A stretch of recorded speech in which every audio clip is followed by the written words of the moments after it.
Hello, I'm Jashikins, and welcome to another episode of Jash Reads. Tonight, we're going to be continuing Animorphs number 2, The Visitor by K.A. Applegate. Don't know why I said the intro like that.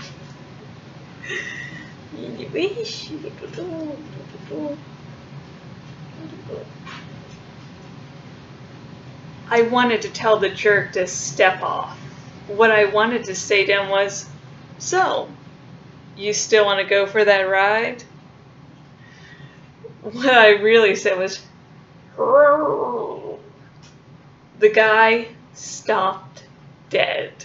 He just stared. What he saw was me, halfway through morphing into an African elephant. I had about a third of a trunk and most of my huge fan-like elephant ears. My legs were like stumps. My arms looked like Arnold Schwarzenegger's, only gray. And my tusks stuck about a foot out of my mouth, just to make things extra weird. I still had my normal hair and my normal eyes. Suddenly, the guy wasn't interested in hassling me. He turned. He ran. For a minute, he forgot he even had a car. Then he turned around and jumped in through an open window. He started the car and took off. He was definitely breaking the speed limit as he tore out of there. I concentrated again and began to reverse the morphing process, going back to human shape. I had been wearing a loose sweater and leggings, which was good. They had both stretched, but my shoes had been split open by the sudden growth of my elephant feet. It had started raining, so the trip home was going to be very unpleasant. "Oh, great," I muttered. "I've got to remember to kick off my shoes before I morph into an elephant." Just then, a second cart pulled up and came to a stop. The window rolled down. "Hey, Rachel." It was Melissa. I recognized the voice. "Do you want to ride home?" She didn't sound very excited by the idea. I looked through the car window, past her. Chapman was behind the wheel. A wave of sick fear swept over me. Had he seen what I'd just done? If he had, then I was dead. My friends were dead.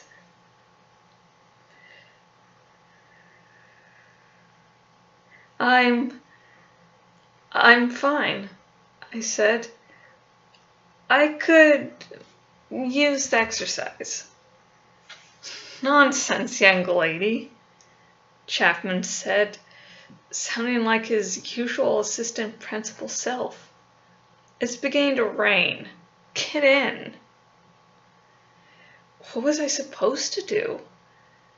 I forced a smile. It wasn't easy. "Thanks," I said. Melissa was in the front with her father. I sat in the back. I tried not to shiver. I tried not to stare at the back of Chapman's head. That's how it is when you're around a controller. You know that evil slug is right there in the controller's head, attached to all his nerve endings, controlling the human brain, dominating it. It's hard not to stare when you think of what is squeezed inside that skull. When we were stuck back at the red light, it looked like some guy was bothering you," Melissa said. "Then he ran off." "Was he bothering you?" No," I lied. He was He was just picking up something he dropped by the side of the road. Pathetic. I was such a lame liar. I saw Chapman's eyes watching me in the rearview mirror. He looked like normal old Chapman. That's the problem with controllers. There is no outward clue. They look so normal. He went running off like the hounds of Hades were after him. Chapman said. Did he? I said in a squeaky voice, I wasn't looking. I guess it was the rain. That's probably why he was running. There. You can turn left there. I know where you live, Chapman said. I almost swallowed my tongue. Was that a threat? Did he suspect? Did he guess? Was he looking at me strangely? Or was I just being paranoid? He pulled up in front of my house. My heart was hammering, but I was determined to act casual. Thanks for the ride, Mr. Chapman, I said. Hey, Melissa, I was totally serious about us getting together. Okay? She nodded. Sure, Rachel. Absolutely. I closed the car door behind me. I had escaped. I was alive. I'd probably just been imagining things. Then I heard Melissa call out to me. Hey, what happened to your shoes? I looked down. My shoes were in tatters, the result of my feet growing from a size 6 to a size 300 in about 5 seconds flat. See? I said, as lightly as I could. I told you I needed to go shopping. Melissa just looked puzzled. Her father stared at me with an expression I could not read. I was shaking like a leaf when I walked into my house. I headed upstairs to my room and stuffed my ripped shoes in the trash. Only then did I go back downstairs and say hi to my mom. She was at the kitchen table, half hidden by a pile of buff-colored books. My mother's a lawyer, and she brings work home a lot so she can be around me and my 2 little sisters. She and my dad are divorced. I only get to see my dad a few days a month, so Mom feels guilty when she isn't there for us. Hi, honey, she said. Then she got her suspicious mother look. How did you get home? You didn't walk, did you? You were supposed to call me. Melissa and her dad gave me a ride. I said, well, it was the truth. Sort of. She relaxed and made a point of closing her book. Sorry. You know, I worry about you. Where are Jordan and Sarah? They're in the family room watching another one of those scary shows. Of course, tonight Jordan will be sleeping with her nightlight on and Sarah will end up in my bed. No doubt. I don't know why they like things that frighten them. You were never that way. It almost made me laugh. I felt like saying, well, Mom, I don't have to watch things that are scary. I am scary. Should have seen me a little while ago with tusks sticking out of my mouth and a 3-foot-long nose. What I really said was, so, what's for dinner? My mother winced. Pizza, Chinese, anything else you can order over the phone? I'm sorry, but I have this brief and I have court in the morning.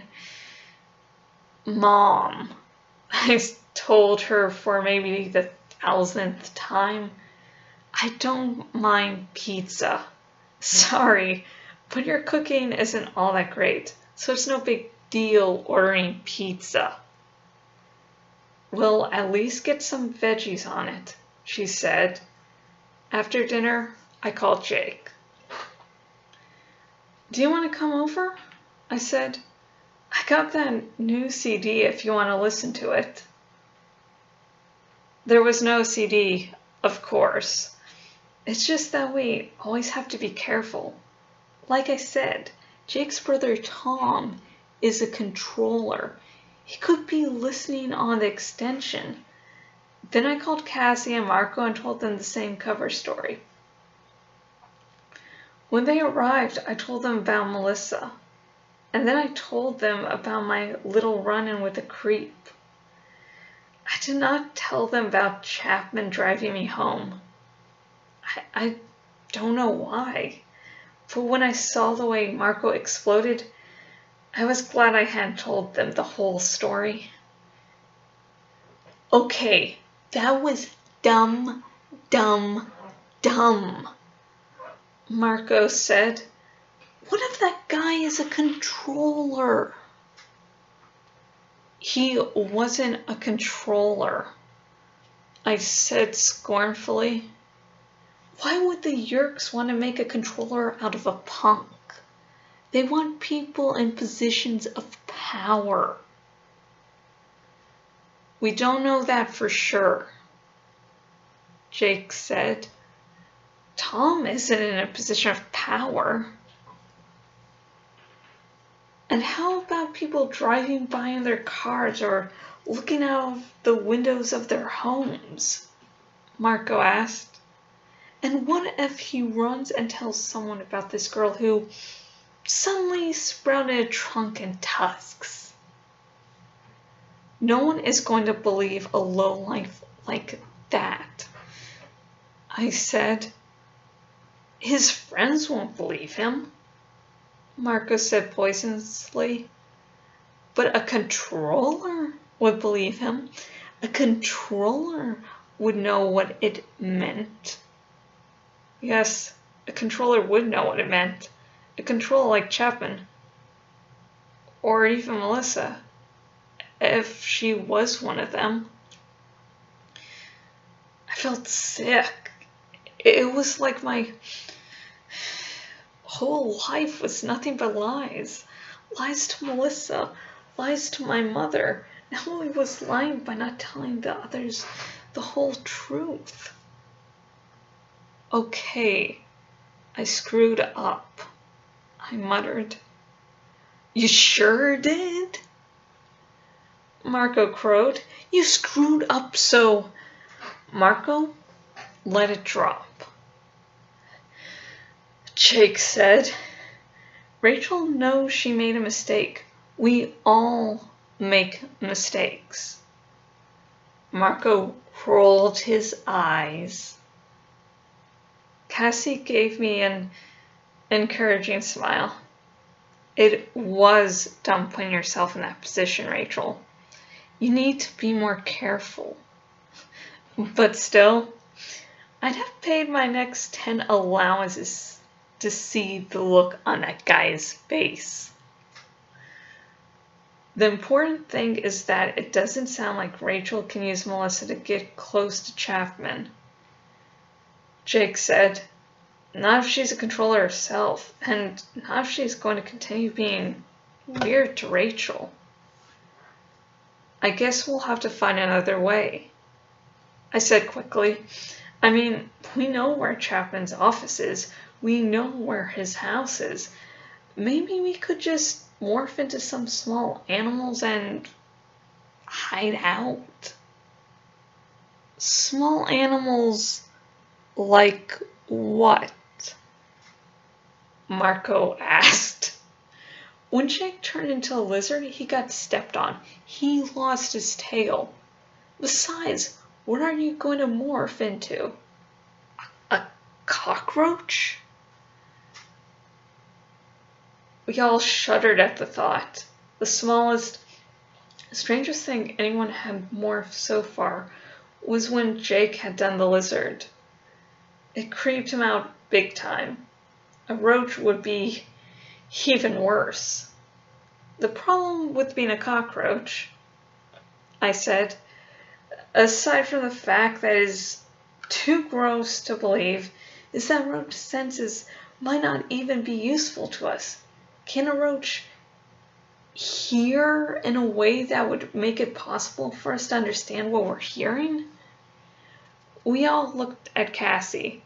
She's sort of our expert on animals. Cassie held up her hands. Oh, come on! Like I know how a cockroach sees and hears. We don't take care of roaches at the rehab clinic. We all sat there feeling glum for a few minutes, but I wasn't going to let it drop. This was about more than just striking a blow at the Yerks. I had to find out if Chapman suspected me. If he did, we were all in terrible danger. I happened to glance over at my desk. There was my math homework. Still not done. That didn't make me feel any better. But then I looked at the photos I had mounted in one of those big frames with 6 different holes. One was of me with my mom and dad on a whitewater rafting trip we took. One was of me visiting my dad at his job. He's a weatherman on TV. We were grinning in front of a map of storms. Another picture was of Cassie and me riding horses side by side, with Cassie, as usual, looking like she spent her entire life in the saddle, and me looking like a total dweeb. But the picture that got my attention was one taken a couple of years ago of Melissa and me. I got up and went over to take the frame down. I stared hard at the picture. What? Jake asked. What is it? It's me and Melissa, I said. It was like her 12th birthday or some birthday anyway, and we were out on her lawn playing with the present her dad gave her. So what? Marco asked. So, I passed him the photograph. It showed me and Melissa in shorts, and between us a small black and white kitten. So her present was a cat. And that's it for tonight. Woot! Yay! I'm gonna go to...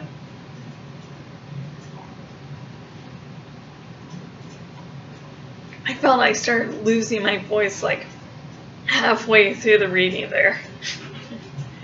But yeah, there was a funny ass moment in this book, in this chapter, sort of hinting at things to happen later on. Now this is a very minor spoiler. Okay, so it's not going to ruin the whole series for you, I promise. But you know the whole cockroach thing there? Like, oh, that sounds gross. I don't know if that'll even work. Well, in another book in the series, they actually morph a cockroach, and they actually do start to do more insect morph and arachnids. So it's like, it's very amusing at the beginning, they're like, oh, I don't like doing this. Oh, we'll never do this. And then they start morphing insects. And it's like, oh, haha. And then that cockroach is mentioned specifically. I don't think that was on purpose, but that's still hilarious. Now, back to Rachel's stupidity. That was like one of my favorite parts to read in this book so far. It was just really fun. I just felt really natural doing that. It was hilarious. But afterwards, when she gets back home and there's a little meeting, Marco just rains down his rage at her, and it's very, very much warranted. I mean, they had to point out what she was doing was wrong, and she even finally admits it, and then Jake lets it go. So yeah. Because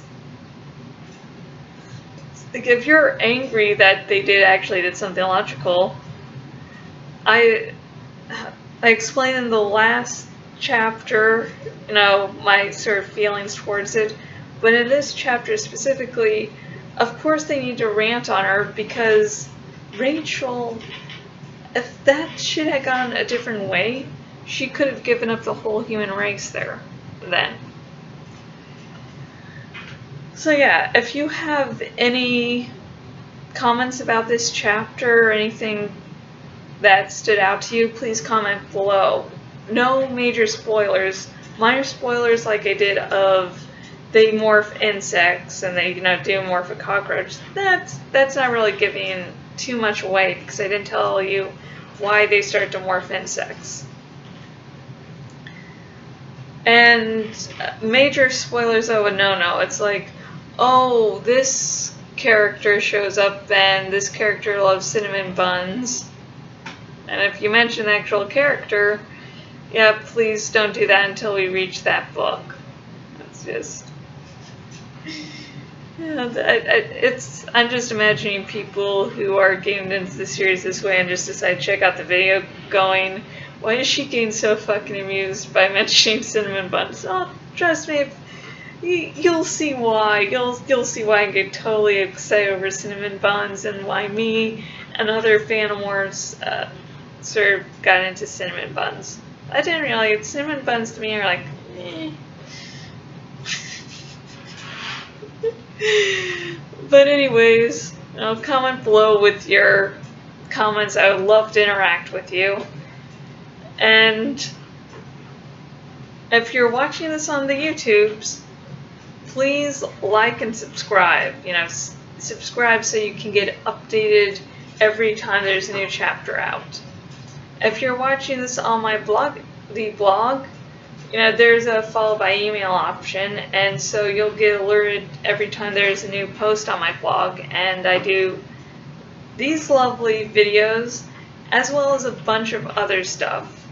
So I do other Animorphs content, I do other sort of content, so check out jashikins.blogspot.com, even if you're just watching on YouTube, because there's a lot of other content I do that you may enjoy, like I'm doing a written reread that some people have enjoyed. I love people with low standards. And if this dramatic reading has got you interested in all of reading Animorphs, at all of reading this book, there's a link in the description if you're watching on my blog. No, link in the description if you're watching on my YouTube, and if you're watching on my blog, at the bottom of the post, there's a link to, buying the book, so you can actually get it new, used, possibly ebook format. It's good to read. That's sort of the whole thing I'm doing these Jash reads on Animorphs, to sort of get you more interested in the series, to see what it is, so you can sort of have a little taste and then read the book yourself. So yeah. And now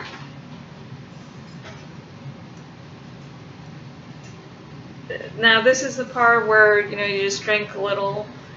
If you're into alcoholic beverages, pick your favorite one or whatever's lying nearby. And if you don't drink for whatever reason, I'm drinking water tonight. And here I actually rotate between water, Gatorade, and tea. If you drink milk, whatever. And we do a little toast. And I watch Game of Thrones, as I've stated before.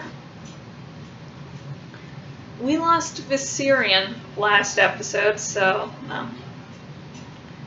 we'll try a memory for him, and also the fact that George survived even though he nearly fell off of the drag of Drogon.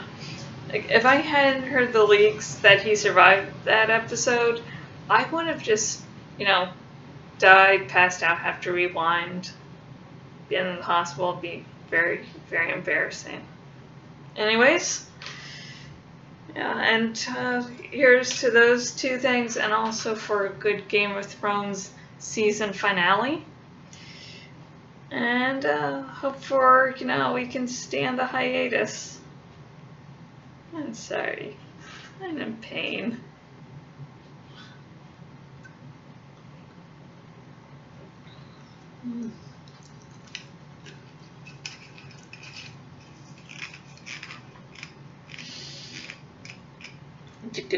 I want to make sure it's. Ow! Oh God! I just cramped my hand.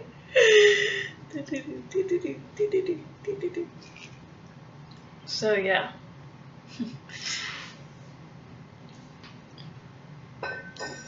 And until next video, goodbye.